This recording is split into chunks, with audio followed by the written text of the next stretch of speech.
কেলাস চালক এবং একক কোষসমূহ। তোমরা অবশ্যই লক্ষ্য করেছ যে মেঝে ঢাকার জন্য যখন টালি বসানো হয় তখন একটি নির্দিষ্ট বিন্যাসের পুনরাবৃত্তি হয়।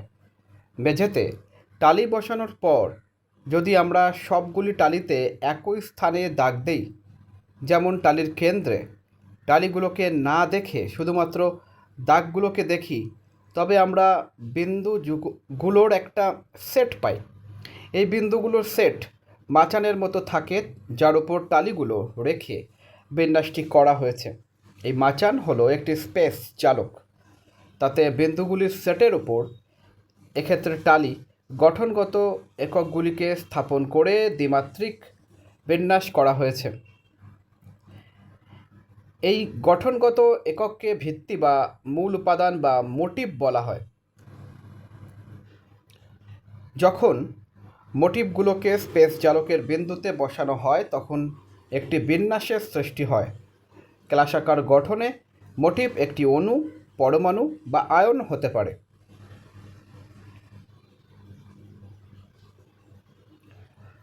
চিত্র এ মোটিভ। ক্লাসাকার গঠন তৈরিতে মোটিভ। বি স্পেস জালক, দ্বিমাত্রিক স্পেস জালক অথবা একটি ক্লাসাকার জালক, দ্বিমাত্রিক জালক বিন্দু। তাত্ত্বিক দ্বিমাত্রিক ক্লাস গঠন। তাত্ত্বিক দ্বিমাত্রিক ক্লাস, জালক বিন্দু, জালক বিন্দু।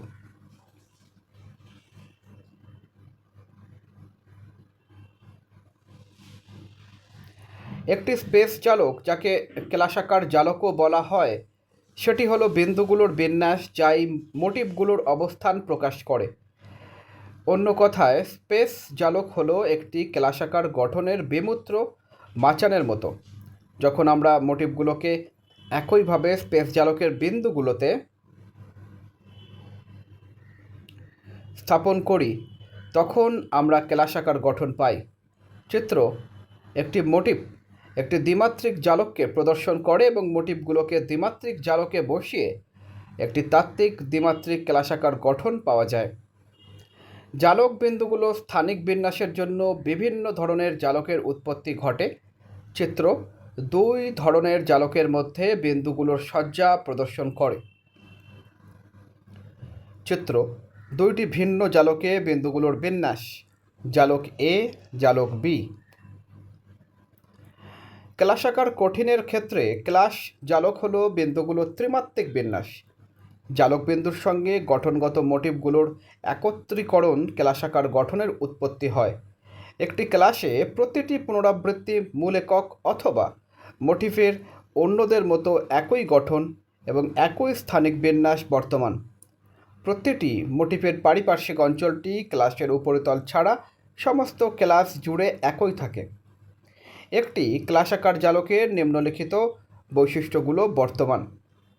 এ জালকে অবস্থিত প্রতিটি বিন্দুকে জালক বিন্দু বা ল্যাটিস সাইট বলে। বি ক্লাস জালকের প্রতিটি বিন্দু একটি গঠনকারী কণাকে প্রকাশ করে, যা একটি পরমাণু, একটি অণু, কতকগুলি পরমাণুর সমষ্টি অথবা একটি আয়ন হতে পারে। সি জালকের জ্যামিতিক আকৃতি প্রকাশ করতে জালক বিন্দুগুলোকে সরল রেখা দ্বারা যুক্ত করা হয়। চিত্র তীর চিহ্নের দিকে বর্গাকার ক্ষেত্রের অপসারণ মাধ্যমে তাত্ত্বিক দ্বিমাত্রিক ক্লাসের গঠনের উৎপত্তি। একক কোষ। একটি ক্লাসকে সম্পূর্ণরূপে শনাক্ত করতে স্পেস ল্যাটিসের ক্ষুদ্র অংশ আমাদের প্রয়োজন হয়। এই ক্ষুদ্র অংশকে একক কোষ বলে। বিভিন্নভাবে একক কোষকে বাছাই করা যায়।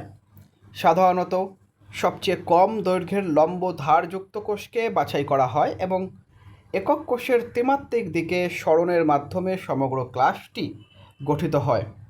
সমগ্র ক্লাসটি গঠনের জন্য দ্বিমাত্রিক জালকের একক কোষের চলন চিত্র 1.7 দেখানো হয়েছে। আবার একক কোষের নির্দিষ্ট আকৃতি থাকে যাতে এগুলো সমগ্র ক্লাসটিকে এমনভাবে পূর্ণ করে যেন কোষগুলোর মধ্যে কোনো ফাঁকা স্থান না থাকে। দ্বিমাত্রিক ক্ষেত্রে এ এবং বি দৈর্ঘ্য বিশিষ্ট বাহু এবং এদের মধ্যবর্তী কোনো আর বিশিষ্ট একটি সামান্তরিককে একক কোষ হিসেবে বাছাই করা হয়েছে। দ্বিমাত্রিক গঠনে সম্ভাব্য একক কোষগুলোকে চিত্র 1.8-এ দেখানো হয়েছে। চিত্র 1.8 দ্বিমাত্রিক গঠনে সম্ভাব্য একক কোষ: এ বাহু 60 ডিগ্রি কোণ, এ বি বাহু 90 ডিগ্রি কোণ, এ বাহু 90 ডিগ্রি কোণ, এ বাহু ও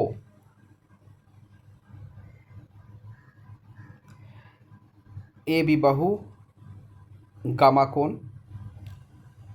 চিত্র 1.9 একটি ক্লাস চালকের ত্রিমাত্রিক ঘনকাকার স্থানের একটি অংশ এবং এর একক কোষ। একক কোষ ল্যাটিস বিন্দু। ত্রিমাত্রিক ক্লাস চালকের একটি অংশ চিত্র 1.9-এ দেখানো হয়েছে। ত্রিমাত্রিক ক্লাসাকার গঠনে একক কোষের চারিত্রিক বৈশিষ্ট্য: 1.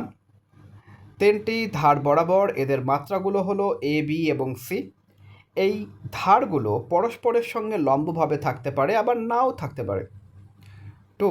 ধারগুলির মধ্যে কোণগুলো আলফা বি এবং সি এর মধ্যে, বিটা এ এবং সি এর মধ্যে এবং গামা এ এবং বি এর মধ্যে। এভাবে একটি একক কোষকে A B C alpha beta gamma এই 6টি স্থিতিমাপ দ্বারা বর্ণনা করা যায়। একটি বিশেষ ধরনের একক কোষের ক্ষেত্রে এই স্থিতিমাপ প্যারামিটার্সগুলোকে চিত্র 1.10-তে দেখানো হয়েছে। চিত্র 1.10 একটি একক কোষের স্থিতিমাপ প্যারামিটার্সের বর্ণনা: A B C alpha beta gamma.